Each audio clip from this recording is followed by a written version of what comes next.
Joining us this afternoon is ICC accredited lawyer, Attorney Cristina Conti. Attorney Conti, welcome back to Storycon. Ma'am, baka nakamute kayo. Yes, good afternoon. Hi, ma'am. Okay na? Magandang hapon po. Afternoon, Attorney. Ma'am, bukas ata, di ba, ang promulgation ng desisyon ng ICC Appeals Court or Appeals Chamber dun sa jurisdiction issue. Can you give us a briefer what we can expect, and is this going to be the final decision on the jurisdiction issue o meron pang may iba pang appeals process? Well, I would say it's according to the rules. This is the final final decision on jurisdiction. Meaning, nauna na pong nagpasya yung pre-trial chamber Yes, na ma'am. may jurisdiction yung ICC. Umapela yung Duterte. Ito yung last option nila. Of course, sabi nga, parang never say never, may makakaisip dyan ng paraan, katulad ng MR, pero hindi uso sa ICC yung MR. Kaya, kumbaga, for all intents and purposes, last decision na ito, final decision na. Kaya make or break, parang ganun ang lalabas. Kasi kung may jurisdiction, edi, sabihin na natin, tuloy lang Tuloy na. yung ginagawang process sa pre-trial chamber. Pero kung wala, burado lahat yon, titigil ang process sa kaso ni Duterte at titigil din yung investigation patungkol sa possibly any other suspects na bubuksan sana ng ICC. So, Attorney, iba ito dun sa confirmation hearing. Iba yung, paano, naghihintay din kasi tayo ng decision doon eh. Baka ma-confuse Yes, yung mga tao. Iba itong jurisdiction issue. No? Pang next week naman yan. Kaya sabi nga, ang hirap naman ng nakaabang ka 2 linggo. Ang decision po dun sa pinapanood natin nung February, so yung February, sabi ng court, inuusisa ng pre-trial chamber kung ano yung saklaw ng kaso. Count 1, Count 2, Count 3 daw ng crimes against humanity. Count 1, DDS killings. Count 2, high-value targets. Then Count 3, yung mga barangay level na patayan daw. So, ito na yung alam nating tokhang. So, sabi ng prosecution, ito yung proposal namin. Kung oo o ba, i-confirm ba ng judges yung kaso na propose ng prosecution, next week naman natin maririnig. Pero syempre, may impact doon. Kung bukas, sabihin ng ICC Appeals Chamber, so ito yung parang Supreme Court nila, wala tayong kapangyarihan, it could be in the same decision or in a subsequent decision, ang sasabihin nila, dahil wala tayong kapangyarihan, itigil ang lahat ng proseso patungkol kay Duterte. Binabaliktad namin yung warrant of arrest at dapat palayain siya at wala nang iba pang pag-uusapan or wala nang ibang babanggit pa ng nangyari sa Pilipinas dito sa korteng ito. Pwedeng ganun ang mangyari. Pero, Attorney, in all probability, parang uphill yun eh. Diba? Looking at the history ng ICC, yung ganung klaseng excuse me, possibility ay medyo uphill against the Dutertes. No? Yes, definitely. Kasi una, apila na lang to ng isang desisyon na ng judges noong October. May 3 huwes na nagsabing may jurisdiction kami. At malinaw yon on all points. Hindi yon nauna kasi may sinasabing, di ba parang pinagpasyahan na yung jurisdiction?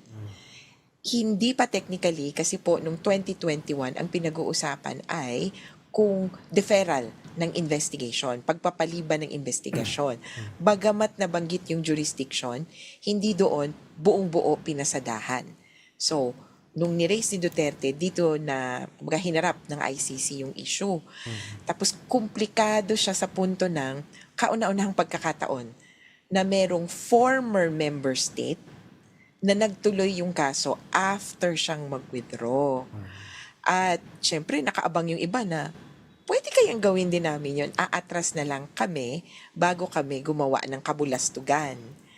At dahil ang mag-aatras naman ay yung presidente or head of state, di pabor yan dun sa presidente or head of state na gagawa ng atrocity crimes. Kaya marami sigurong, alam niyo naman, yung mga ibang bansa dyan ngayon, pangit ang kalakaran ng kanilang gobyerno, pwede silang, pwedeng option yon na atrasan yung ICC. Pero even during the confirmation hearing na napanood natin, niraise pa rin ni Attorney Faust Kaufman. Oo, niraise pa rin niya itong issue ng jurisdiction. Di ba? Kahit hindi naman yun ang naka-agenda sa confirmation hearing. Narinig ko siya several times nire-raise pa rin niya jurisdiction issues. Laging, we're not a member state anymore. We should not be looking at this. Di na nga natin dapat pag-usapan. Because I would say that this is their, from their point of view, most substantial argument. Kumbaga, wag na natin pag-usapan kung nangyari ba yung krimen. Wag na natin pag-usapan, may kasalanan ba siya. Walang kapangyarihan yung ICC. And that is one way of evading the issue altogether. Ang pauna ko na lang din, kung sakali namang matuloy, di parang, ano ba yan, paulit-ulit na lang yung jurisdiction. Note lang po na kung sakali pasensya na kay Senator De La Rosa, baka mamaya nangangatog-ngatog na yung tuhod Kasi may epekto sa kanya to. Kung sakaling sabing may jurisdiction at kalaunan nagtuloy yung process against Bato De La Rosa or any other proposed or thought of na co-perpetrator, pwede pa rin niyang erase yung issue ng jurisdiction. Kaya kumbaga, pwedeng walang katapusan, pero at the least, meron ng desisyon na pwedeng balikan yung ICC. Sasabihin nila, on a matter of the same facts, ito na yung pagpapasya This is the ruling natin. already. Okay. Ma'am, you said a while ago na any decision rendered tomorrow should be final, pero sabi rin ninyo kagad na, pero hindi natin alam. I wonder what that means. I was wondering what that means. Is there anything in the Rome Statute that provides for an appeal to an appeal decision? Kasi sabi rin ninyo, hindi usong MR dyan sa ICC. So, as far as mechanisms are concerned, what is allowed or how far are appeals allowed? Well, according to the rules of the ICC, there's nothing else. Di ba, yung process nila. But, ang nakita ko kasi, syempre alam niyo na, baka tayo yung bihado pwedeng subukan. At the very least, subukan kung anumang proseso pa para ipasilip ulit dun sa ICC. Hindi naman, kumbaga, hindi naman sama-sama. It's just that in the ICC, they already chose which activities or which options are available. At hindi nila binanggit dun yung motion for reconsideration. Pwedeng ma-erase kung sakasakali, pero kung i-erase mo yon, parang suntok na sa buwan. Kaya ang laki ng reliance. Kumbaga bukas, yung from 5 o'clock to about 6 o'clock, parang hindi ka humihinga na iipiti mo yan na ano ba talaga, yes or no. Pero mukhang sa mga biktima, maski sila nung pinapaliwanag namin yung desisyon noong October 2025, parang kumbaga gumiginhawa kasi kumbaga sa basketball, lamang naman tayo. Ang kailangan na lang, kumbaga maubos yung oras. At sa ngayon, abante tayo, iniintay na lang na mag-0-0 yung oras. Pero yung punto lang, baka biglang makashoot pa yung kalaban. Yes, ma'am. Pero for example, sa Pilipinas kasi, di ba, may 15 days for you to file an MR, or a motion for reconsideration, and so on. May ganung proseso talaga. Under the rules sa ICC, that has never been explored po ba? That is not something that is in black and white, for example? Correct. It's not in black and white, pero ang nakita ko kasi, people have tried. So, parang just to hedge, posibleng may options yung matatalong partido, pero for all intents and purposes, according to the Rome Statute, tomorrow's decision is final. Okay. And what time do we expect this to be posted? Will it be broadcast live, or will they just post a decision on the website? Oh, this will be broadcast live. Around this time, 5 o'clock ang Okay. simula. 11 a.m. CET, Central European Time. In fact, dahil babasahin ito sa kumbaga open court, pwedeng pumasok yung mga nandoon sa the Netherlands. That's around 5 Kasi or 6 in the may afternoon public in the sitting. Philippines. So, pwede pong manood habang binabasa yung desisyon. It could be just a short hearing, katulad like November's hearing. Kung naalala nyo po, may desisyong binasa din yung appeals chamber. This was on interim release. Tapos parang alas 6:30 tapos na. So that's what we're looking at. It will be read live. Yun yung pagkakasabi sa amin na so far. Pero I mean, at the last minute, the judges can say, o teka, hindi pa pala namin nabubura, nare-redact yung some points. Pero we think good to go to by 5 p.m. The decision the following week will not be read in a live hearing. Kaya medyo dun tayo komplikado. This week, may decision, at least makakahinga ka na, okay, eto na, tapos na. Pero next week, dun talaga yung abang na abang. Ang decision na inintay po natin, kung kukumpirmahin o papayagan ng korte na magtuloy ang kaso ayon sa partikular na saklaw. Yun, Apo. i-upload na lang malamang yung decision doon. Naku. Ito po, of course, yung pag-confirm or hindi pag-confirm ng ICC dun sa charges. In other words, kung itutuloy sa trial mismo. And this is also expected next week naman. What day po next week? Also the same, ano? Around April 29, 30, the thing is, it's 60 days. Ang deadline Opo. ay, at yun pa, deadline, hindi naman sinabing on. Exactly. Yeah. So, the deadline is 60 days after the confirmation of charges hearing or trial was terminated. So it could be earlier. It's the nagbibilang na maximum lang. bale. Could be earlier. In fact, parang the best schedule for us would be ibasahin yung decision bukas, tapos i-upload yung decision tungkol sa confirmation bukas din ng gabi. Kumbaga, hinintay lang ng Yung desisyon. ng pre-trial chamber yung go signal, kumbaga, totoo ba to? Wala na bang balakid? So, yun yung best para hindi ka na maghihintay ng matagal. Issue din kasi namin, minsan nalilate yung ICC or may redactions pa kasing ginagawa. Yeah. Kaya kahit yung date ng document, kunyari, ngayon, baka bukas o sa makalawa pa niya, i-upload. Yun pa. Kaya ang paghihintay, posibleng umabot ng May. First week of May thereabouts. Okay.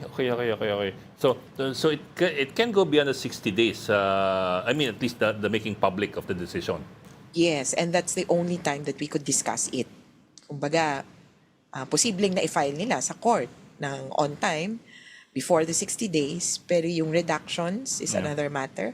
It's for the public good din naman kung may tinanggal sila or hindi pinasabi. Kasi para ito again, ang mga reductions po, protection ng biktima, protection ng witnesses, at sa totoo, protection ng akusado. Okay, so mag-abang tayo bukas at next week. On another note, attorney, ano lang balita dun sa ibang posibleng issuehan ng international warrant ng ICC? Tapos na ba yung preliminary investigation sa mga taong ito? Yung several people na nalista, katulad si Senator Bato, Bongo, Secretary Aguirre, Chief PNP Albayalde. So anong status nila at this point? Unfortunately, wala pa tayong naririnig publicly about Bato's warrant. Yun yung umugong Pero wala tayong confirmation from the court officially about it. So, Pero may essentially, same nilabas as sila the pa, others, diba? May nilabas sila the papeles, di ba? investigation is ongoing. Okay. Ano yung list na nilabas ng ICC? What was that about? Nakasama yung mga pangalan nila. Essentially, parang ano bang tawag ng pulis yun? Yung parang persons of interest. Diba? Yung hindi suspect, hindi din akusado kasi wala pang processes, no? Pero sa nakita nga natin, pag sinabing persons of interest, hindi naman ibig sabihin kaagad-agad lahat yan huhulihin. Sa Yes. minimum, gusto nila or dapat kausapin. Kasi anong ginagawa mo? Kasi tingin namin meron ka ng may kasalanan ka. According sa ebidensya na nakalap natin, may nagtuturo sa'yo. So, bibigyan pa rin naman yan ng posibilidad or opportunity na kumbaga i-controvert yung charges. Pero again, sa ICC, wala kasi yung proseso na magbibigay ka ng counter affidavit. Kaya may two ways yan eh. Bakit nga ba in-announce? Samantalang hindi naman, wala namang aksyon na ginawa kaagad. Pero on the other hand, ang nakikita ko, gusto ng ICC na ipapaalam sa publiko, eto ang alam namin ha, we are on to you and we have sufficient information about about you already. Kaya palagay ko din may signal din to sa Philippine government, sa Marcos administration. O nakita nyo, ito yung kwento. Sa amin ba lahat ito dapat i-trial? O palagay nyo, meron din kayong dapat gawin? So palagay ko may ganun ding mensahe yung ICC na galaw-galaw din naman Marcos administration kasi hindi lang to tungkol kay Duterte. So parang to take notice, parang ganon, that something is happening. Although again, wala siyang to do. 'Di ba? Pag nag-announce yung police ng ito mga persons of interest, hindi naman niya sinasabi sa publiko, hulihin niyo to sinasabi lang nila na sa ngayon pwede naming i-disclose that we are looking into these people. So there could be so many layers of kumbaga reasoning why they publish this. Pero for me, I would say that it is a signal to the Filipino people na, this is a whole and massive systematic operation. And then two, to the government, anong gagawin nyo? Alam yung nagamit yung mga posisyon sa gobyerno. Pero di ba bago maglabas ng international warrant, yung international warrant kasi ay last part ng preliminary investigation. Can we presume na itong mga taong ito ay nandun sa proseso ng preliminary investigation? Yes, in a sense, technically, the term is investigation na. Yan yung sa ICC, di ba? Magkahiwalay sa kanila yung process na preliminary examination, where the question is, what is the charge? What is the crime? Dito sa investigation proper, hiniwalay nila Person yung tanong specific. na, who are the perpetrators? Ito na yon. So, ang sinasabi nila, dito sa punto na who are the perpetrators and who are the most responsible, here are the people that I think or we have information on. Ang kumbaga konting push na lang, i-issuehan nyo na ba ng warrant? So wala pang information tungkol dun ngayon. Okay. Okay, we'd like to say thank you to Attorney Cristina Conti for joining us this afternoon, ICC Accredited Lawyer Attorney Cristina Conti. Thank you po. Maraming salamat, Attorney. Salamat, ingat.